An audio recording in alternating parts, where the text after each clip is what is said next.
We've been talking about Memphis, now we're going to be talking about Nashville, at least the state capitol, and what's going to be going on there this year. A whole new slew of bills already proposed, many more to come. Some of them are just a joke, really, but some are a lot more serious.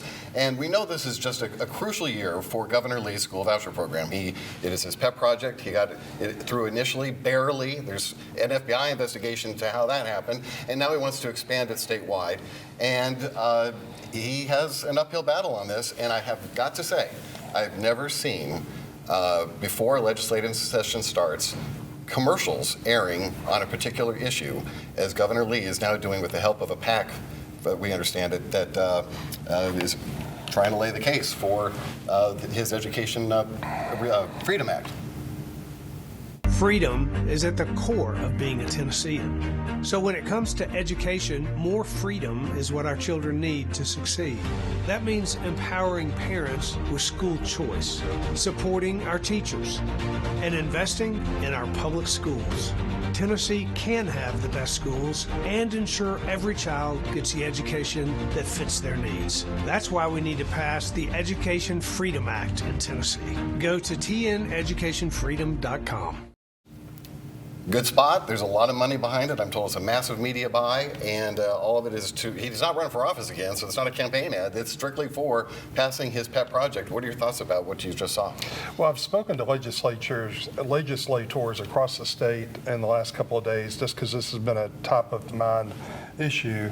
And I think with his proposal, it gives $7,000 to every Tennessee child that wants to go to private school. I think it's going to be a very tough hurdle to make that happen. This doesn't serve necessarily the poor, only the poor or the underserved. It literally gives every family the opportunity to send someone to a private school. I think that's going to be a heavy lift for legislators, and I think that's why they're struggling. Well, the ad acknowledges it's going to be a heavy lift, or he wouldn't be having to run this ad over and over again. Right, Otis? Yeah, absolutely.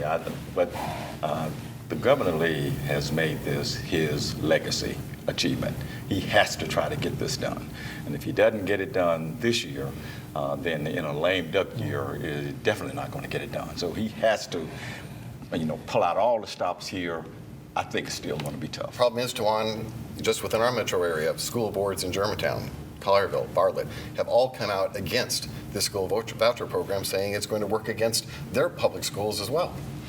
You know what concerns me? I am one with a master's degree in education, okay, and I established that. To say to me that you have experimented on this and you have some voucher program schools, but you haven't shown me the results of that, is alarming.